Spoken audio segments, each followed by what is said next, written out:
The Idaho Supreme Court denied the petition of the writ of mandamus or writ of prohibition to vacate a non-dissemination order. And now the judge in the Brian Coworker case faces a new gag order appeal. Let's get into some Idaho 4 updates.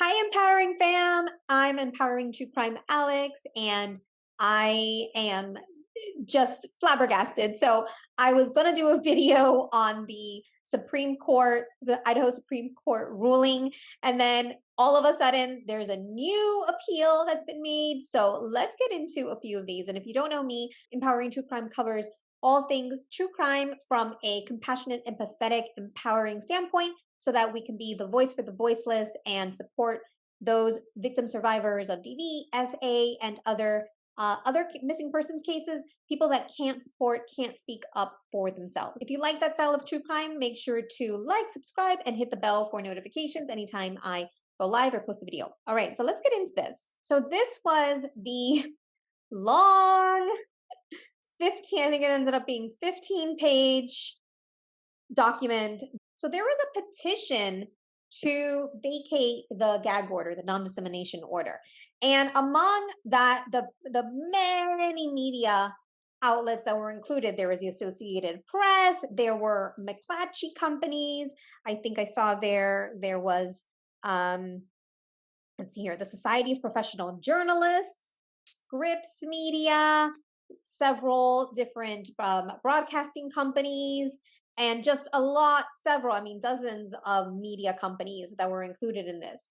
And they said that having this gag order is violating their right to information. And they gave a lot of in this filing at one point, it does say, let's see if I can go to it, that it gives some examples of some of the things that the gag order, because it's confusing that people weren't, different entities that weren't able to provide information. It says here, in their briefing, the petitioners, present several situations that suggest the amended non-dissemination order is vague or overbroad. As taken from petitioners' briefing and exhibits, examples in these accounts include: a victim's family wanted to speak with the press but feels bound by the non-dissemination order. The emergency dispatch service that receives the 911 calls for Moscow, Idaho, has requested declaratory relief in a Washington suit to determine whether it can disclose 911 tapes in response to public records requests. Public records requests have been denied by the Latah County Sheriff's Office, Moscow Police Department, Pullman Police Department, and Washington State Police Department because of the non-dissemination order.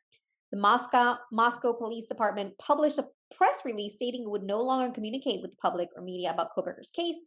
Moscow's mayor informed the press he would not discuss the overall community healing because of the non-dissemination order, as advised by the city attorney. And I remember another example was something related to the court couldn't disclose the eating habits or something like that. I think that was one of the examples that they gave. And it's like, how is that going to hurt the case, So there were things like that were also included, and there's just confusion. People don't want to speak, and what's in the gag order, what's not in the gag order.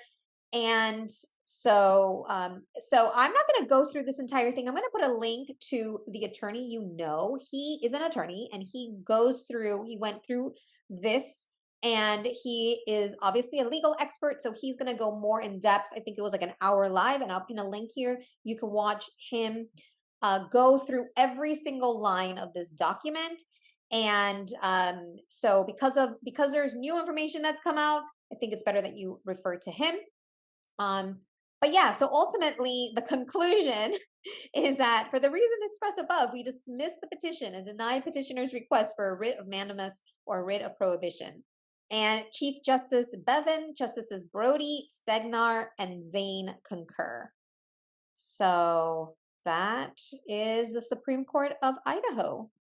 Now, I did discuss this briefly last week, that the motion hearing, we were all speculating the motion hearing, what could that be? Could that be that the defense wants to have Dylan Mortensen, one of the surviving roommates, testify at the preliminary hearing?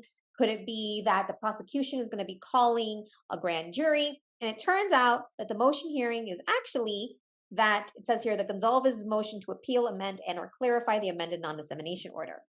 Now, just to be clear, the Gonzalez family, as well as all the victims' families, can speak. They are actually not bound by the gag order.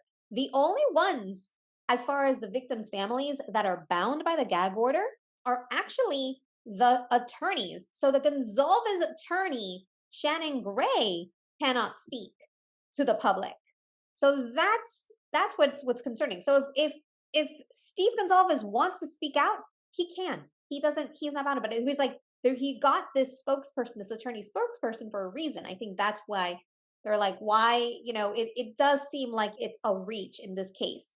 So that's why they're going to do the motion hearing. I believe it's on May 25th. So we'll wait to see on that, what happens there. So I just did another quickie search on the cases of interest here, and there have been some additional filings, and that's why this came up, because I was going to talk about the original Supreme Court ruling, and then this ended up coming up. So here I pulled up an article from Fox News. Michael Ruiz has been covering this case from the beginning. He said, here it says, Idaho student murders, Brian Koberger judge faces new gag order appeal. The lawyers for a group of media outlets have filed a new motion asking Idaho Magistrate Judge Megan Marshall to lift her gag order on the Brian Koberger case a week after the state Supreme Court dismissed a similar appeal and said it should have been filed in the lower court. Authorities have cited the order in avoiding answering questions for months in the case against Koberger, who's accused of killing 4 University of Idaho students. Last week, the Idaho Supreme Court held that a vague, overbroad, unduly restrictive, or not narrowly drawn gag order is an unconstitutional obstacle to the interveners, who are the group of media companies, gathering information about this case, attorneys for the Associated Press and the media group wrote in a filing. But on procedural grounds, the Idaho Supreme Court decided that this court should have a chance, in the first instance, to vacate the amended non-dissemination order entered January 18, 2023, referred to as the gag order, the filing continues, following the Idaho Supreme Court's guidance and for the reasons provided in the accompanying memorandum. Interveners now ask this court to vacate the gag order because it is vague, overbroad, unduly restricted, and not narrowly drawn. The filing also notes that public records requests have been denied on the grounds of the gag order as well. And it says here, so Koberger, who has been accused of the 4 murders, is being held in Utah County Jail. He's due back in court on June 26th for preliminary hearing, but on May 25th, the court will also hear a separate appeal of the gag order from the Gonzalez family, which I just mentioned a moment ago. That's Judge Marshall. Judge Marshall had previously said she would not address the motion on the gag order until after the Idaho Supreme Court reached its decision on the media group's first appeal. After the arrest, Bill Thompson, the Latah County prosecuting attorney, told reporters at a news briefing on the day of the arrest to expect more information to come out in court. Koberger's defense attorney, Ann Taylor, has ignored numerous requests for comment from Fox News Digital even before the gag order. Her office claimed in court filings that media coverage of the home invasion murders has been grotesquely twisted. So obviously, the defense wants to make sure the gag order is in place because all this information could be hurting the defendant, which is Brian Koberger. The thing is that there is the public's right to know. Like, there was the point of public requests for information are being denied because of the gag order. So, those are some of the things that are being brought up. So what do you think? Let me know in the comments what you think of this case. There's also, we've already heard about Bethany Funk, who is the other surviving roommate. She's going to be interviewed by the defense in her home in Nevada. So that information, that interview should be discoverable. So that could be presented at the preliminary hearing. If there is exculpatory information, of course, something that can have Brian Koberger be exonerated, right? The thing is that what information could she possibly have, unless she knows who actually killed the 4 roommates? What information could she possibly have that would make the preliminary, basically dismiss the case before it even goes to trial at the preliminary hearing? So interesting to see what comes up. I would love to hear your thoughts. And if you learned something today, if you enjoyed this video, I'd appreciate if you give me a thumbs up, subscribe to my channel. I am growing. It'll really help me and the algorithm to get my message out to more people. And hit the bell notification so you get notified anytime I go live or post a video or a short. All right, everyone, stay safe, stay thriving, and have an empowering week. Bye for now.